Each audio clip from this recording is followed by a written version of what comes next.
All right, so today we're diving into BRICS. Yeah. You've probably heard the acronym, but this is way more than just a few letters. Right.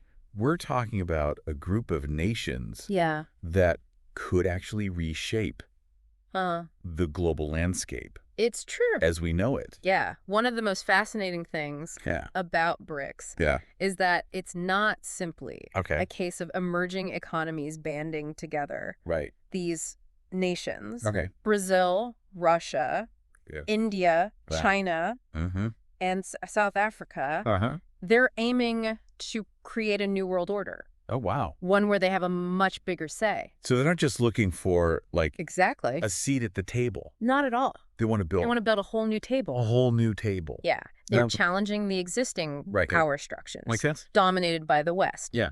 Think of institutions like the UN or the World Bank. BRICS wants to see those institutions reflect their interests and perspectives as well. And it's interesting how this whole... Yeah, and what's amazing... BRICS thing. ...is that the term BRIC was actually coined back in 2001 by a Goldman Sachs economist. Yeah. He predicted that these nations would become economic powerhouses, potentially even surpassing the G7. And that was a while ago. Yeah. That was over 20 years ago. Yeah, and his prediction was spot on. Wow. Fast forward to today. Okay. And BRICS represents over a quarter of the global economy. Okay. And nearly half the world's population. That's a huge amount of people. It is a significant chunk of global power. Yeah.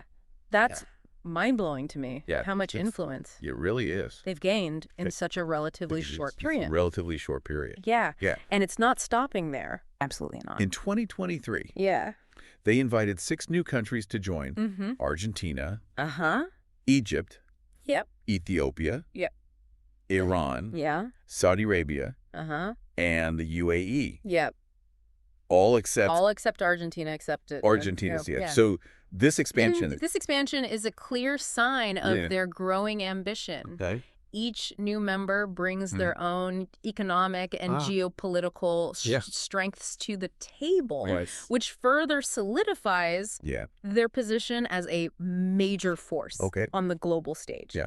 Now, while Saudi Arabia's acceptance is official, they have yet to officially join the bloc. So they've said yes.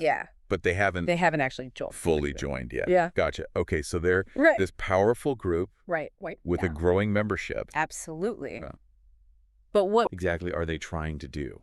That's the key question. All this power. Right. What are their goals? Yeah, what are their goals? What are they actually trying to achieve? What are they trying to do? Well, one of their most ambitious goals is de-dollarization. Imagine a world where trade isn't primarily conducted in U.S. dollars, but in yuan or even a new BRICS currency. Wow, so like a world without the dollar? Potential as the top dog? Yeah. How would that even work? That's the big question, isn't it? Yeah. I mean, what would the steps be what to make that a reality? Concrete steps they're taking. A massive undertaking. And it definitely won't happen overnight. But BRICS is laying the groundwork. Okay, so what are they doing? Like, for starters, they've created their own version of the World Bank called the New Development Bank, or NDB. So they're building their own. They're building their own. Financial institutions. Financial institutions. Okay, exactly. Is this new bank just for BRICS members? It's open to all UN member countries. But their primary focus is on funding infrastructure and sustainable development projects in developing nations. They're essentially offering an alternative to the Western-dominated financial system. A different option. Exactly. For funding. Yeah. A different way of doing things. Projects. Yeah. Wow. And they're already putting their money where their mouth is. Yeah. I read that the NDB has approved over $32 billion. That's right. For 96 projects. Yeah. Are there any specific... There are projects. A lot of interesting ones. Highlight their goals and priorities. Absolutely. What sets the NDB apart? Well, one of the most fascinating things about the NDB is its emphasis on projects related to renewable energy, clean transportation, and water infrastructure. Okay. They're aiming to position themselves as leaders in sustainable development, which is a key differentiator. They're not just challenging from traditional institutions. The West's economic dominance. Exactly. They're also presenting... They're presenting a different approach. Approach to development. To development. Yeah. But I'm curious, does everyone... in BRICS... That's a great question. Always agree. Because... are there any internal conflicts? Isn't a perfect bloc harmonious family? Okay. You have to remember, these are diverse nations with their own unique histories and interests. Right. Hashtag TTS, the Deep Dive episode 2025-02-11, part 2 of 3. So not exactly all holding hands and singing Kumbaya. Not quite. What are some of the, sticking points within the group? For example, China and India have a long-standing border dispute that continues to cause tension. And that's been going on for a while. Oh, yeah. What about Russia's invasion of Ukraine? Yeah. How is that? Has also created some rifts within the border. Even with their shared ambitions, there's still some real politic at play. There's always real politic at play. How could these internal tensions impact BRICS? A key question. Ability to achieve its goals. Because it undoubtedly makes things more complicated. Could it cause the bloc to fracture? Yeah. On the one hand, it could hinder their ability to present a united front and make collective decisions. Okay. On the other hand, they've managed to maintain a level of cooperation despite these disagreements. Working through it. Yeah. It's definitely something to keep a close eye on. Work in progress. It is. It's fascinating how those historical tensions and power dynamics play out. Yeah. It's even within a group that's trying to reshape the global order. Yikes. And I'm curious how the West is reacting to all of this. The West's response has been mixed. Okay. Which in itself is quite revealing. Interesting. Yeah. You have some leaders who downplay BRICS, claiming it's not a serious threat. So almost trying to the existing world order. Yeah.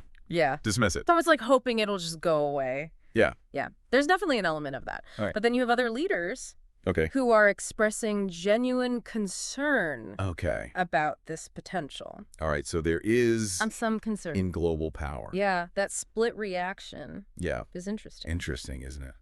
What do you think? Yeah. What do you think? Who's driving that? He's driving that? Difference in perception. Difference, yeah. Is it just political ideology? It's probably a combination. Are there some deeper strategic factors? Calculations at play? Yeah, some might be clinging to the old world order. Hoping to maintain the status quo. Others might be more pragmatic. Recognizing the need to adapt. To a changing world. Geopolitical landscape. Yeah. So is it possible that those who are dismissing BRICS... Certainly a possibility. ...are making a miscalculation? Yeah. Could they be underestimating? History is full of examples... the potential impacts. ...where established powers failed to recognize emerging threats until it was too late. So they could be setting themselves up. Yeah, they could be. For failure. Absolutely. Down the line. Potentially, yeah. That's a sobering thought. It is. It seems like the stakes... The stakes are pretty high here. High, yeah, and BRICS succeeds... Whether BRICS succeeds or fails... the ripple effects... The ripple effects... will be felt globally. Okay, so we've talked about... their origins. Their goals. The challenges. The challenges they face. And the West's... rather mixed response. And what's the future hold? Yeah, what does the future hold? For BRICS. Wow.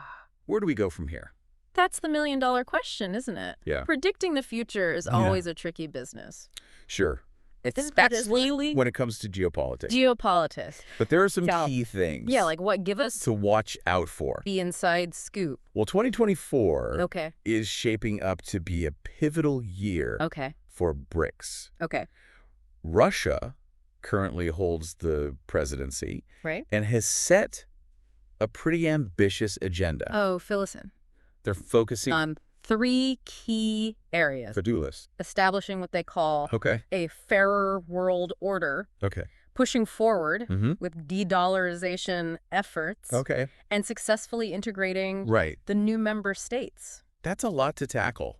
In a year. It's definitely an ambitious agenda. Yeah. And there's no guarantee of success. Do you think they can realistically achieve? One of the biggest challenges, all of that, they'll face is maintaining unity. Internal and external pressures. And cohesion that they're facing. Within the bloc. So, as we discussed earlier. Internal unity. There are significant differences. Is key. Among the member states. Yeah. And those differences. How about external challenges? Could easily derail their plans. Yeah. If they're not carefully managed. How will they navigate the pushback that's another that they're likely to face? Major hurdle from the West. They'll need to be strategic. Particularly from those diplomatic who see BRICS as a threat. In their approach, right. Alienating the West. Yeah. Too much could backfire and hinder their progress. Finding a way so it's like to engage with the West while still asserting they're walking a tightrope. Their own interests will be a delicate balancing act. Too much confrontation and they risk escalating tensions. Finding that sweet spot. Too much accommodation. Will be crucial. They risk undermining their own goals. For their success. Yeah. It's fascinating to think about how all this will play out. And it's not just about the five core members anymore. There's a whole line. Right. There's a whole line. Of other countries. Eager to join. Eager to join the BRICS party. The BRICS party. That's right. So the expansion we saw in 2023. The expansion we saw in 2023 is likely just the beginning.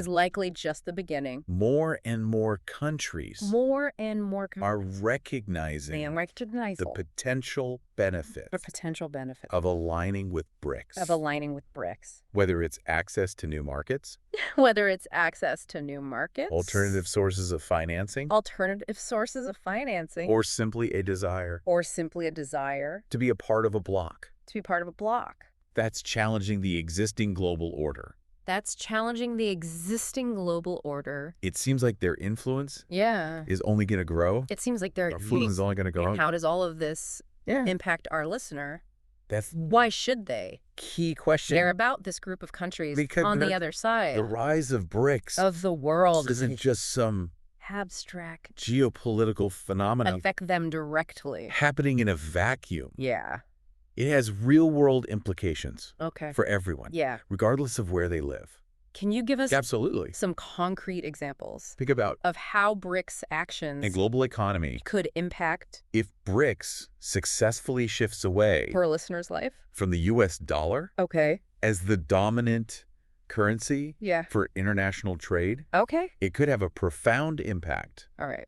On the prices. So this could actually goods and services. The stability of financial markets and even the value of your savings. Yeah. Hashtag PTS, the deep dive episode 2025-02-11, part 3 of 3.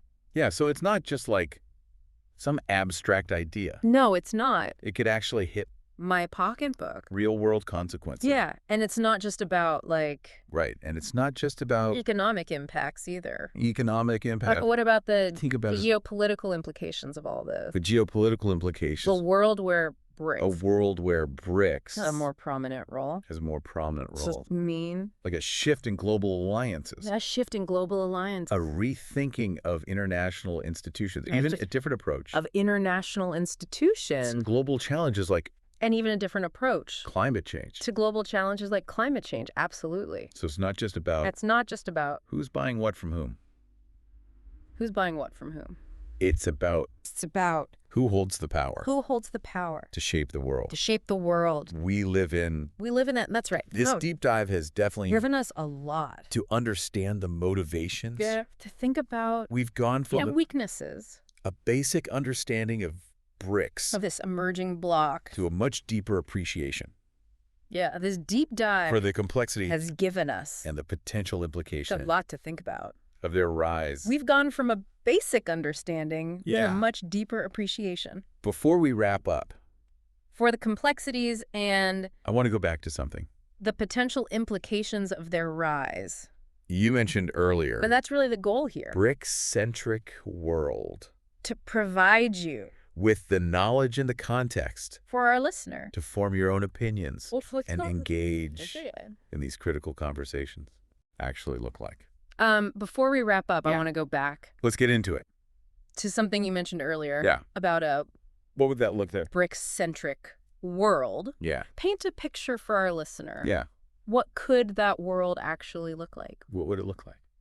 Well, imagine a world where the global financial system isn't solely reliant on the U.S. dollar. Okay. Where international trade flows through different channels and development projects are funded by institutions that prioritize sustainability and inclusivity. Multipolar world where power isn't concentrated. Exactly.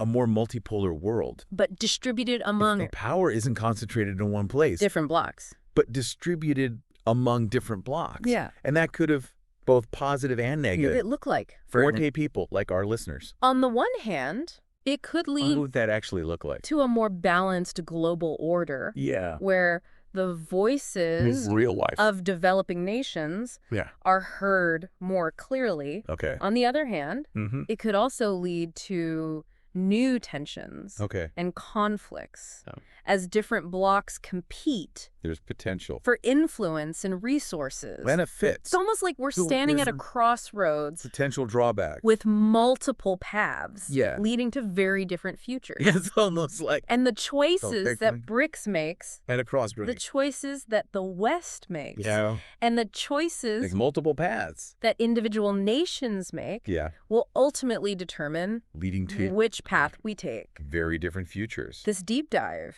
Yeah, this deep dive... has definitely given me... has given me a new perspective. A new perspective. On the forces. On the forces shaping our world. Shaping our world. To wrap things up. What's the one key takeaway? The one key takeaway. You want our listener to walk away with. You want our listener... Here's what I'd leave you with. To walk away with. The rise of BRICS is a powerful reminder that the world is constantly evolving. That makes sense. The old certainties are fading. And new players are emerging on the global stage. And that's happening right now. It's up to each of us to stay informed. It's happening. Engage in critical thinking. Right now. And consider the implications of these shifts for our own lives. Well said. This has been... And for the future of our world. A fascinating exploration. Well said. Of BRICS. This has been a fascinating exploration. But it's really... It's just the beginning. But it's really just the beginning. Of the conversation. Of the conversation. We encourage you to do your own research. We encourage you... Stay curious. Do your own research. And keep an eye on... how this story unfolds. And keep an eye on how this story unfolds. Until next time, keep diving deep. And remember, all right, the future is not something that happens to us. It's something we create. Until next time, keep diving deep.